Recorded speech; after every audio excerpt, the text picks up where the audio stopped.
Okay, so let's dive in. Chapter 5, you've learned about chapter 1 through 4.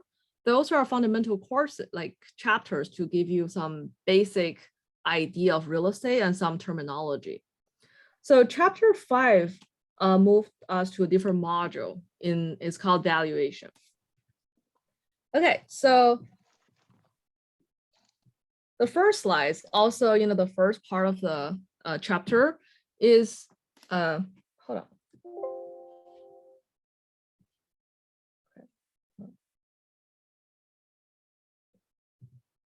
Okay. So it's really talking about real estate investment, right? Whenever we are investing in real estate, there are risks that we can avoid. There are risks that we cannot avoid.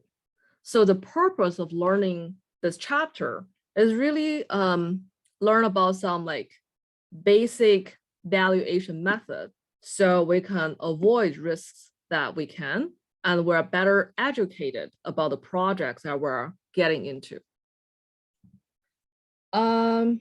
So that's this slide, right? It's talking about if you're doing a real estate investment, if you're looking at hotels and motels, restaurants and entertainment facilities, those are more high risk.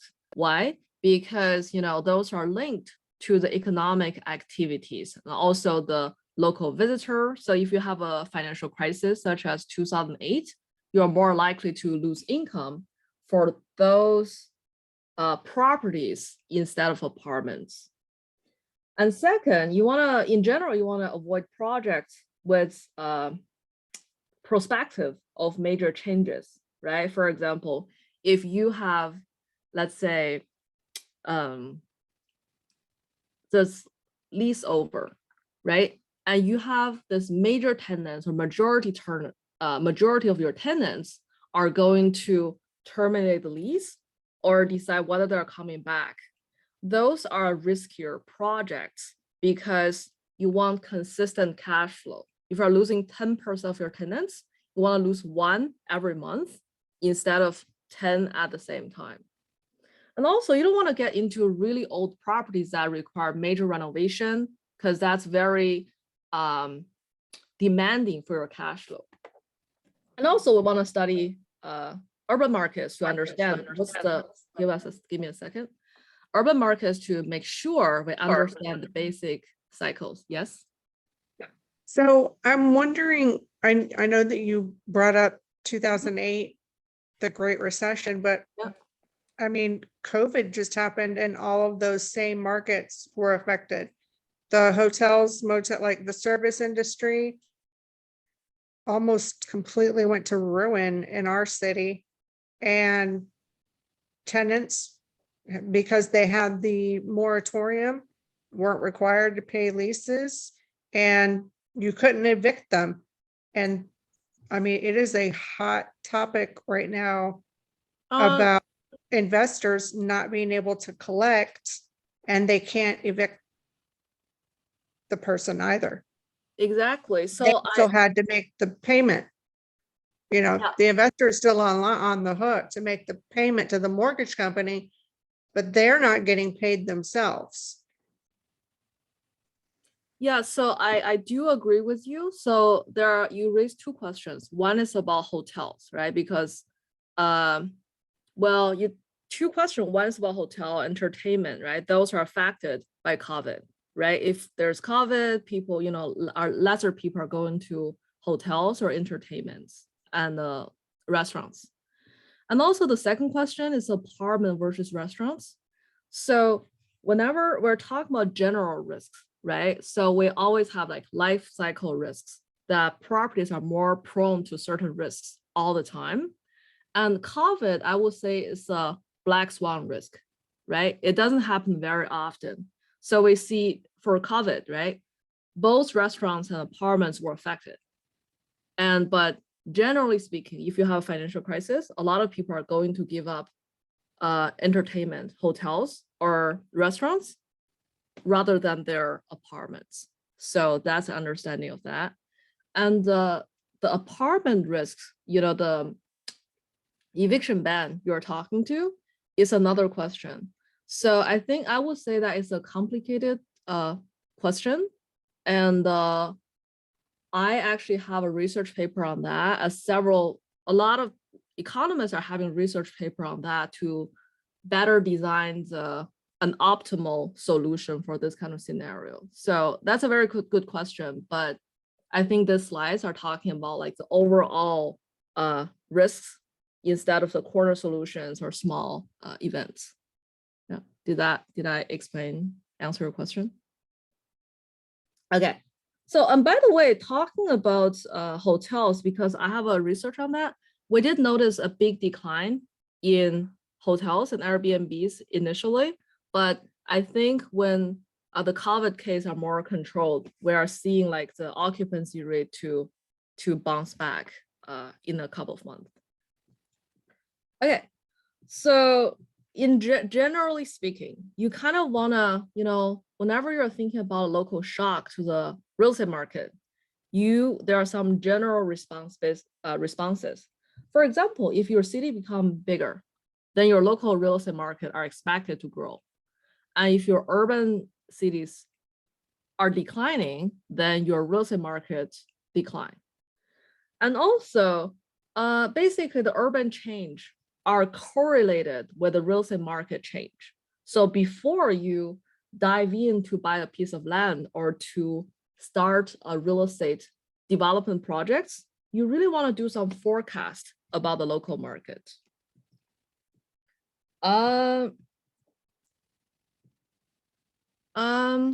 So this slide is really talking about every city were created because of certain gravities that draw people into certain location. Like for example, we have harbor ports, we have transition points with railroads, and sometimes we have the center of commerce. Historically, the Pennsylvania, New York region had bigger cities first because of oil and gas industry. Give me a second. Okay, but you see that, so I think Texas and Pennsylvania, there are centers of oil and gas and the coal mines, center of energy. But recently, not recently, in the past 50 years, the Pennsylvania area, Chicago area kind of declined because we're having new energies and new center of gravities that cause those cities to decline. Okay.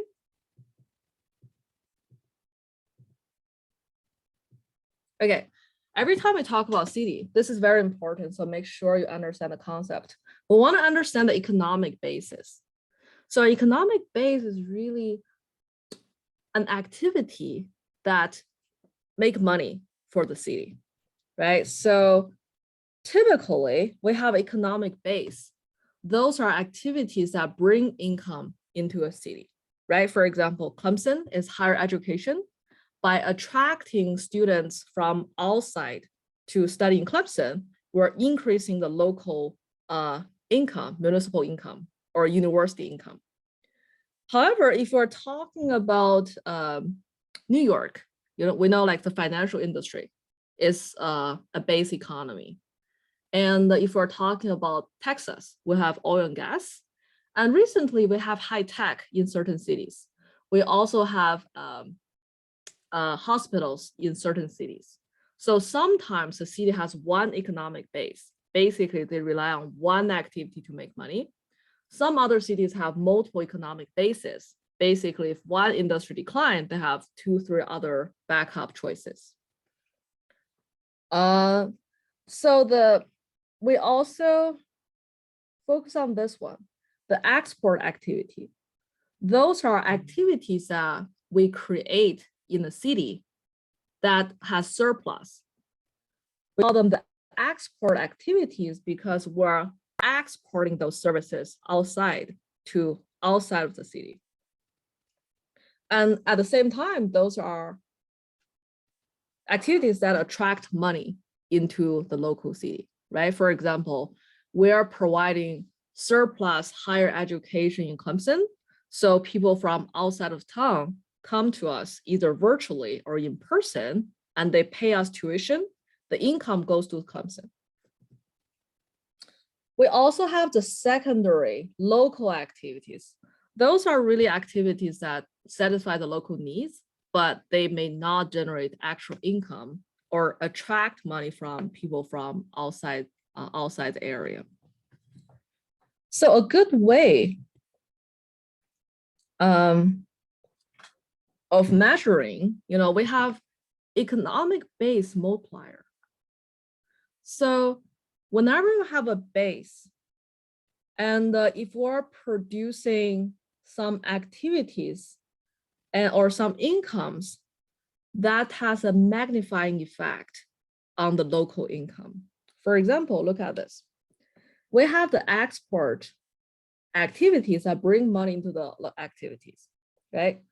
And then the money gets circulated. Some people choose to, for example, I'm a professor, I work for Clemson. Whenever we're exporting education, I have some income. Some of my income got saved in my bank deposit.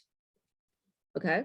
And also some of them are going to certain, my daily entertainment. For example, I may get my haircut in a local salon, or I may shop for my grocery. Or sometimes there's some leakage because sometimes I like to travel, I like to go to Orlando. So in those cases, the money got leaked outside of the community. How do you know what industry is your economic base given your location? So there are a couple of ways or websites to search for the local GDP. So in order to tell whether a certain industry is your economic base, for example, education, higher education, the formula is the percentage of people in higher education in a location I, for example, Clemson, divided by the local population, the total population in Clemson. This gives us a share of percentage of local people employed in a certain sector.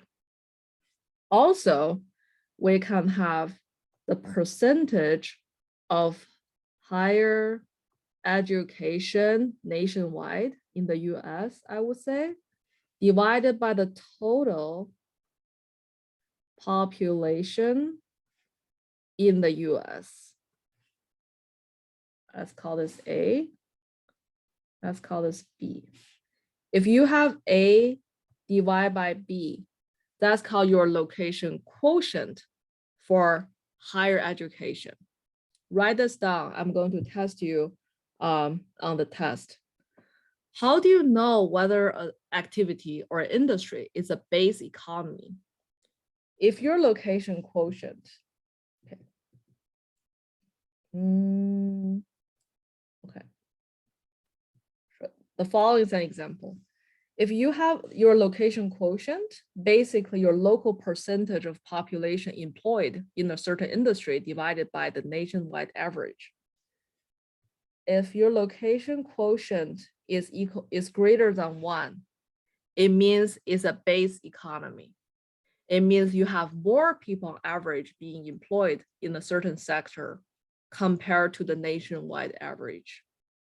That means some of the income are being exported to other locations. If you have a location quotient less than 1, it means you have lesser people being employed in a certain sector. You probably need to import some of those services from outside, and that's not a base economy. Okay, any question? Question? Good. So that's very important. I think that's a testing point. I always like to put a couple of questions on the exam.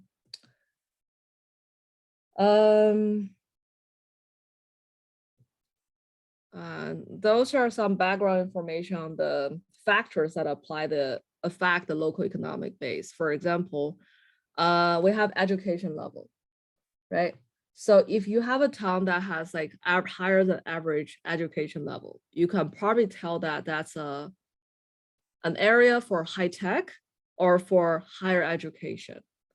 Versus if you have a lot of people who have lower than average population, but very young, it's probably an area that asks for some physical labor or producing some goods that require physical strength.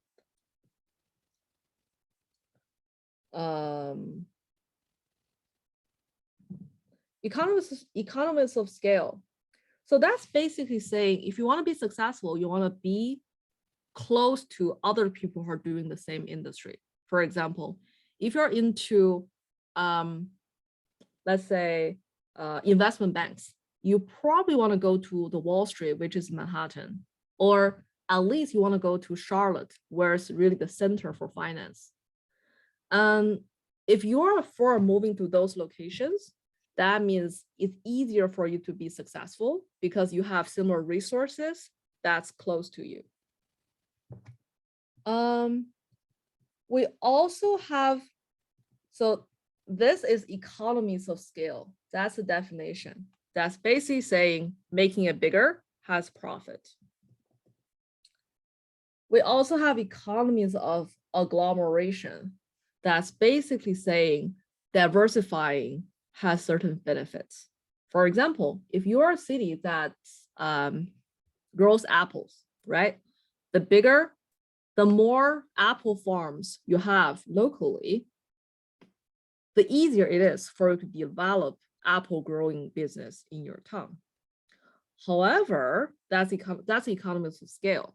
However, you may also invest in making apple juices, making apple sauce, or Fruit Loops.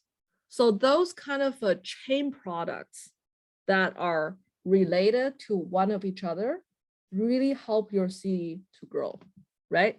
Imagine if I'm a factory, if I'm a company that produces apple, if you're a company be close to me, you make applesauce, it's easier for you to be close to me than to a location where there's no apples at all. Okay. So that's why, I think a very good example of economy of agglomeration is, let's say Silicon Valley, right? To start with, it was a very good area that has the material to make computer chips.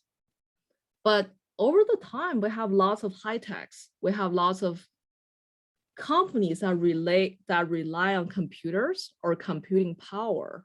So that's an example of economies of agglomeration. Write this down. Overall, the more agglomerated your local economy is, the more stable your local economy is, right? So if one industry got shocked, you have certain supporting industry that to back up your local economy, versus if you only rely on one, and if that industry gets shocked, then you don't have other choices. Yeah, that's what this slide is saying. Cities with industry economies may be more resistant to downturns due to cost advantage, right? There are certain explanations. Okay, so this slide is moving us to a different topic. Starting from this slide, we're going to talk about why we see cities in a certain shape. We typically see, we may have a circular city, we have maybe a rectangular city, but most of the times we have a center of the city. We call this downtown, right? And then we have high density residency, lots of traffic.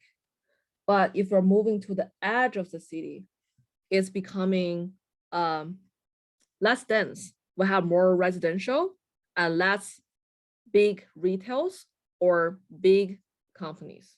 Why is that? So the economic model is quite simple. Let's see.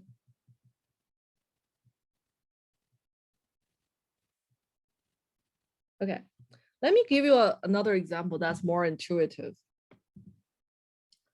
Whenever we need to travel, right? It can be a cost of time. It can also be a cost of gas. It can also be a cost of physical exhaustion, but there's some cost. So originally, we have this economic model that we have two sellers selling lemonade on this horizontal beach. They have the same kind of lemonade. They have the same pricing for the lemonade. And along the beach, there are people there and there are potential buyers. So let's say initially, those two sellers are, A seller is a third from the end of the beach. And the B seller is also the last third, away from the end of the beach. So potentially, if you're a seller, who are your potential customers? Basically, this is center. Everybody to the left of the center is your potential customer. Everybody to the right of the beach from the center is B's potential customer. Do you understand what I'm talking? Am I making sense? Right? Because it's hard. Yeah, it's hard. Like people don't want to move. They want to go to the closest seller to buy lemonade. Overnight, A thought about it. A said, what if I just sell one more lemonade? The next day, A moves a little bit closer to the center.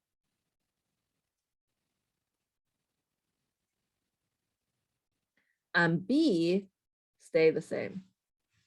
So the next day, A is capturing basically everybody to his left, and also a little bit customers from B, because now, the center people go to A for sure, but there are a couple people between the center, old center to the new center, they are also going to A. By the end of the day, B thought about it. B is like, A is stealing my customer. What if I just move a little bit to the center? And then B is able to sell more lemonade the next day. Then over and over and over, A and B would eventually be selling lemonade side by side with no space or no potential customer in the middle of them, because nobody wants their competitors to steal their potential clients. So if we think about this form in a 3D, now we understand why lots of retails, restaurants are so close to the center. Because once you're to the center, it's easier for you to attract more customers.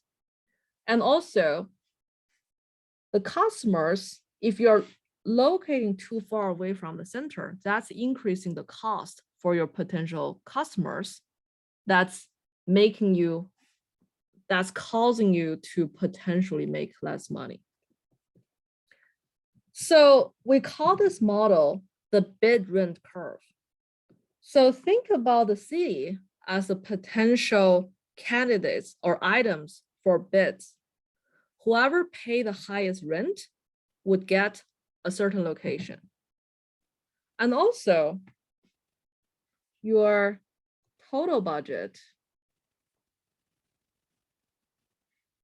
is rent plus your transportation cost. We're simplifying the problem. We're assuming either you're spending the money on renting your location, or in terms of its distance to the center of the CBD. The closer you are to the city, the higher the rent is. And or if you want to save rent, move to an area with cheaper rent, you are spending the money on your transportation. Overall, your budget is fixed. So this is also a classic problem that I like to test, right? So for example, you want to know the time cost of travel.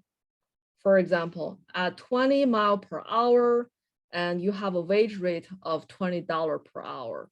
So every mile per travel, it costs you $1. You're basically dividing your hourly salary by the distance you can travel per hour. And also you want to know how much time per month you are saving by living in one area. Basically, you're calculating the number of round trips you are making in a month, multiply the cost you travel per mile. This is a better example. We're assuming that you're trying to allocate your factory. You're the landlord. You have a couple bidders for who are bidding certain rents are willing to pay. You also have the wage rate of the commuters. Pretty much that's the transportation cost for each bidder.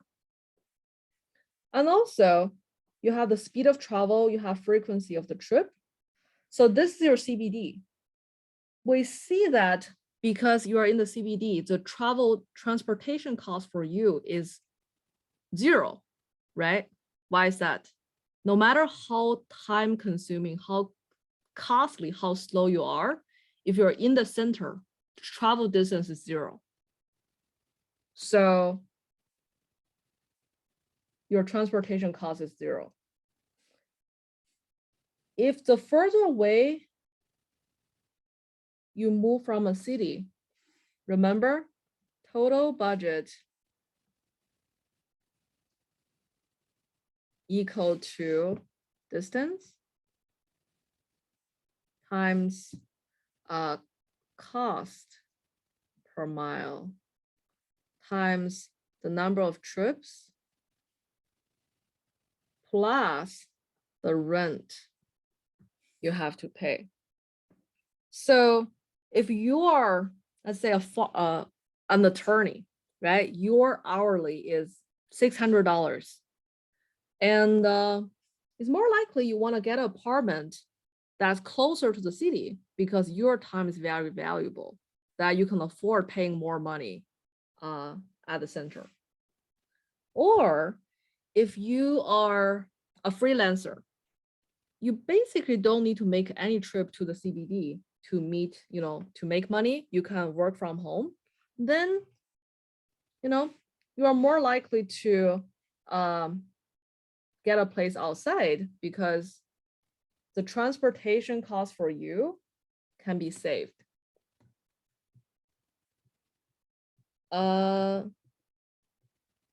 So the example, I will say that the example in the textbook is a little bit more complicated. Let me give you a more simplified example. For example, if you are a landlord that owns this city, right? Let's say this is a CBD. You have 2 potential bidders in your city.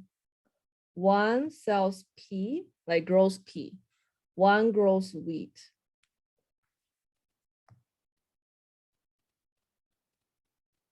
Okay. The pea farmer, every year they are making, let's say, $100. The wheat farmers, maybe they're less profitable. They make $80 per month or per year. So that determines for the CBD, the pea farmer can probably afford to pay 100 versus the wheat farmer can only afford to pay 80, right? Because the wheat farmer has less money to begin with. So now you can guess who is going to occupy the CBD. The pea farmer is probably going to win this location Because if you are the landlord, the P farmer says 100, the V farmer says 80, you're going to go with the highest bidder. Any question? So each farmer also has its own bid rent curve. The bid rent curve is really the shape of their bidding line, right? So for example, if you are the P farmer, with zero transportation, all your profit is 100, means your y-intercept is 100.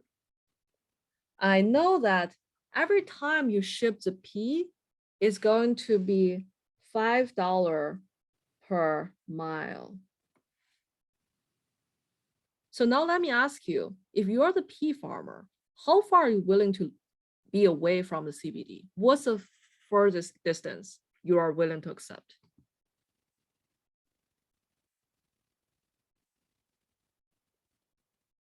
At which? No more miles than, Mhm.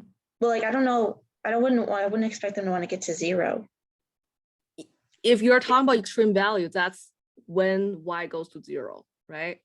What's the distance that you are willing to pay $0 for the rent? Like, I'm talking about the x-intercept. 20 miles. Yeah, exactly, right? It's very simple, 20 miles. This line really gives the landlord some guidance for how much money are you willing to pay for at a certain given distance, right? So that's your bid rent curve. Now let's look at the bid rent curve for the wheat farmer. Okay, I know the center. The wheat farmer is willing to pay for 80 because that's how much money he has, right? That's given all his like total revenue, total profit, that's how much he has. And I tell you, per mile of transportation, it cost the wheat farmer $1 to ship the goods. You know, because P needs to be refrigerated, but not wheat. So the transportation cost is cheaper for the wheat farmer. So how far is the farmer willing to be away from the CBD? The x-intercept. 80. 80, yeah, exactly. 80. If you are the landlord trying to allocate who your tenant is, you will see that at the CBD, we're trying to overlap the two curves, right? So for the P farmer, we have 100 versus 20, like this. For the wheat farmer, we have 80, like 80, look like this. You, the landlord, is going to optimizing your rent. So we know that at CBD, the P farmer is going to be your tenant. And at this crossover point, what's a crossover point? That's a crossover point. Rent for the P farmer equal to rent of the wheat farmer. What is that crossover point? Let me ask you. Can you do the math? It's 90. It's where they both can afford the same. What's the X? Oh no, if they don't make 8, well, the crossover point is 80 because that's all that the wheat person has. Let's solve this mathematically, right? So the rent, sorry, the P farmer can pay for is 100 minus 5 times D, right? And rent wheat is 80 minus, sorry, D, 1 times D. Now we're trying to solve the D, make the two rent equal to each other. So we have RP equal to RW. We have 100 minus 5D equal to 80 minus D. We're solving the So 4, Hope, do you agree? 20, because if you subtract 80 from 100 to get 20, 5 divided by 5. No, we have 1D here. I think it'd be, like 3 point something, I think. Yeah, Just so take how 20 over 6.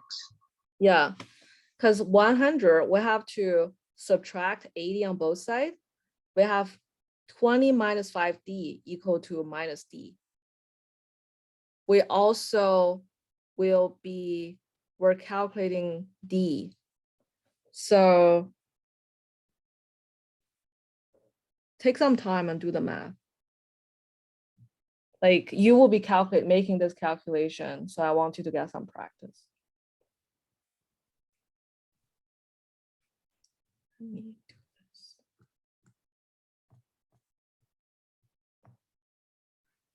So we have sorry.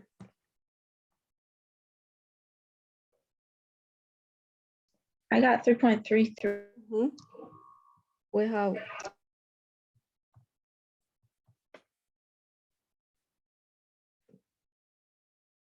so we subtract 80 on both sides. We have 20 minus 5D is D. And we have 60 equal to 20. So D is 20 divided by 6. It's 3 point something, 333. Right? Laurie, do you understand it? Okay. So this is a very typical question. For whoever is watching this video, please make sure you know the formula, you know how to make the calculation. Generally speaking, we want to calculate the y-intercept for each bidder, right? That determines the highest rent they're going to pay at the center. We want to calculate the y-intercept of each bidder that determines how far they're willing to allocate from the center. We want to calculate the crossover point. For this point, now we know that D is 3.33. I may also ask you, what is the rent A and B are paying at this crossover point, right? In that case, you can just plug it into the equation, 100 minus 5 times 3.33, you do the math, right? But more importantly, now we can tell the story. Remember this. Who will get the center location for every bid rent curve? That is a bidder who is the most profitable, right? Because the budget, this number is your profit. If you're a luxury restaurant, fine dining, you make more money, you can afford to be in the center more.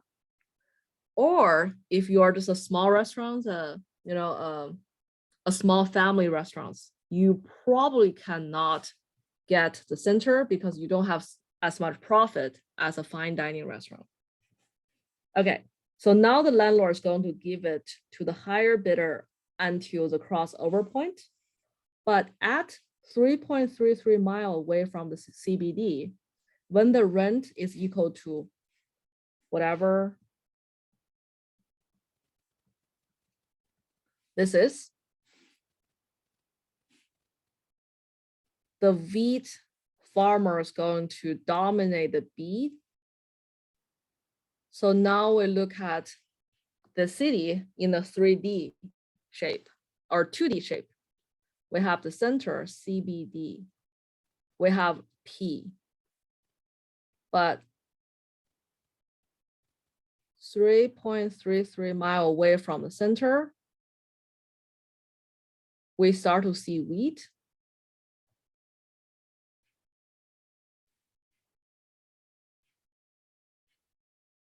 And the wheat is going to disappear 80 miles away from the CBD because the transportation cost is going to be too high for them to operate anything beyond 80 miles.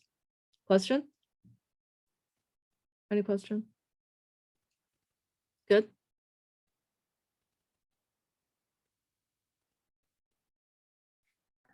Yeah, I think I'm good. Mhm. So where in this like 3D model is the P person living? The So P they're not in the center. Okay. So from the center, think about like this, instead of living in a point, he's actually getting a piece of land. So P is going to be from the center all the way to 3.33 miles. Okay, and then from 3.3 to 80 is Yeah, going to be that's wheat. wheat. You know, Okay. why is that? Let me ask you a question. Because, Go ahead. well, you said why is that? I was going to say because Mhm. at that intersection, it's like basically their territory in terms of who would be the highest bidding at that point. Exactly. So let me ask you, why was P dominating the bid until 3.33 miles and P is losing the bid and the wheat farmer is winning the bid? Because the P's costs became more than their profit at 3.3 miles, after 3.3 miles. So now to the other person, it's more profitable. Exactly. So the key factor is transportation cost.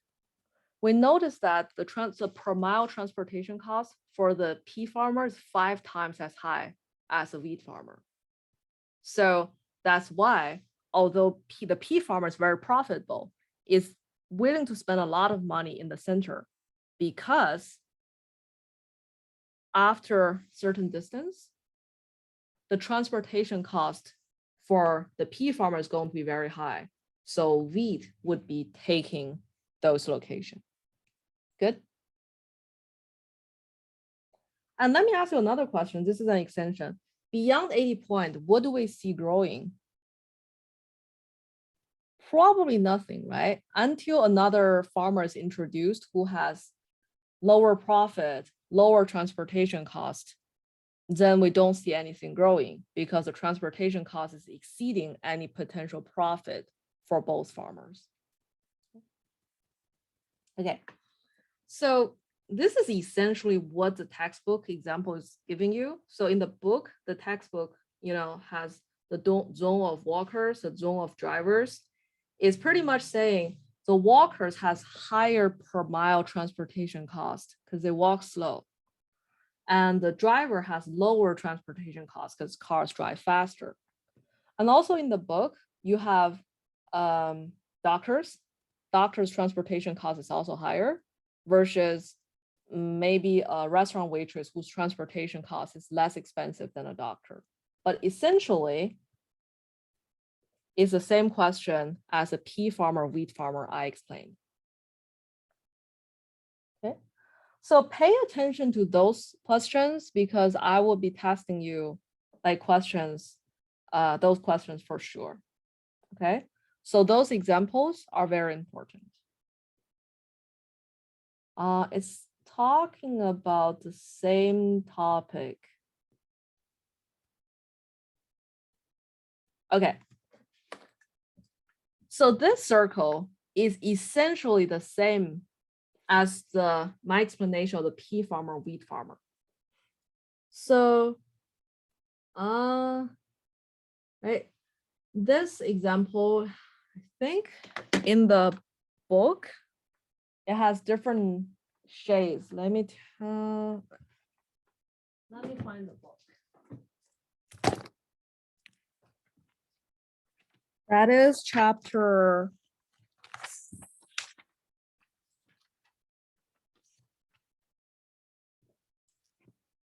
exhibit 5.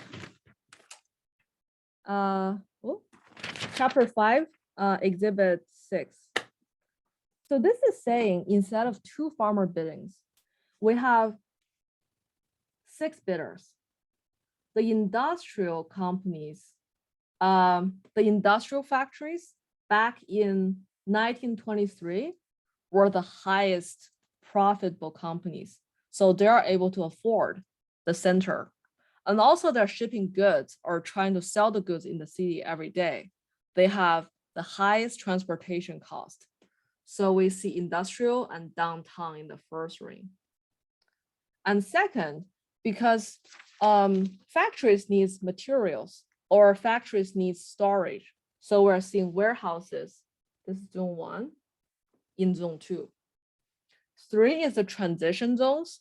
That's really the mixture of some industrial land use versus some residential land use. But moving away, circle 4, we're seeing more blue collar workers. Why? Because a lot of them don't have cars. They need to walk to the CBD, to the factories to work. So they, although their profit is lower, but their transportation cost is too high. Think about it, 1923, they didn't have cars. So walking was the main method. And also moving away from the city, we have white collar workers, we have the executives, right? So that's an old model for the shape of Chicago in 1923. Now we still see some old sites. That's why sometimes if you are going to older city, you see warehouses in the center of the city now change to a museum or change to a certain public use buildings. But historically, they were the center of manufacturing. But over time, the factories are moving outside of the city. Why? Because we have better method of transportation. And also we have more industries that make more money. For example, financial districts or retails, those become more profitable than factories. Similarly, because the blue collar laborers did not need to go to the downtown every day, and they may have method of subways, they are slowly moving away from the center of the CBD.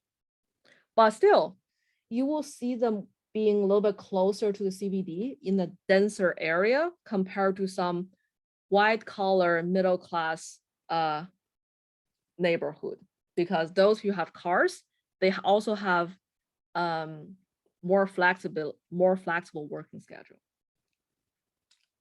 Okay, so this is a model of 1923, but sometimes, some economists say, well, we don't see towns in circles. We also have, 1933, more people have cars. So there's another model. It's saying we have a sector model. So we also have the CBD and we have manufacturing near here, but now we have highways. So instead of having the circular distance, the circular shape, they're coming in diagonals. They're coming in sectors. So that's the only difference. We're assuming highways along the road. So instead of going in circles, certain residents prefer certain areas. Okay, this slide is talking about how the supporting industry has changed, how the cost of labor have changed, and how the transportation costs have changed. Okay, just some examples. Okay, the other models is, this one's really an alternative model talking about adapting the old circular model, the monocentric model, to the newer community, right? So this model is saying the city would be shaped as a beehive, because for every city, every center, we have a small shopping district. Another community, we have a small shopping mall, and etc. So the city will be shaped as like a beehive with multiple centers. So that's pretty much the end of the chapters. And we spent an hour, but I think, that was a good hour spent. Do you have any questions for this chapter? Good. Yeah. But remember the things to emphasize in this chapter.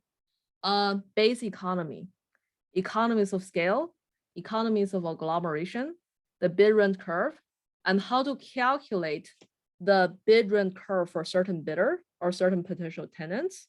And also, I may ask you, at a certain location, who is willing to pay for how much rent? Remember the formula. That is rent plus transportation cost equal to the total budget. For a factory, that's going to be the factory's profit. Okay.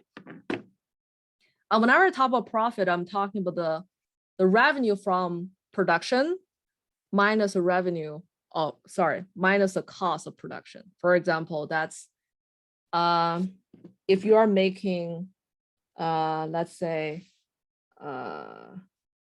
gas, that's the profit for selling the gas and the cost you have to pay the laborers before any transportation cost.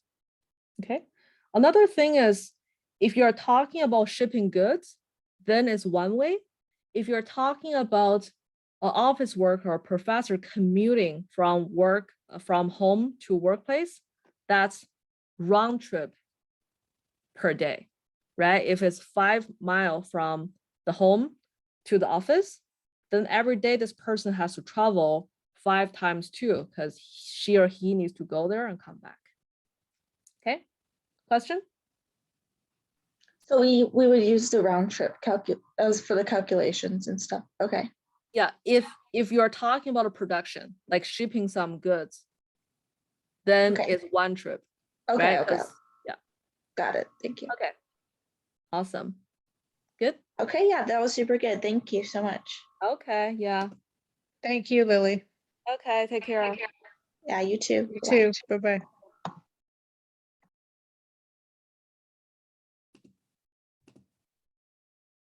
Okay. Hi. I can hear you. Yeah.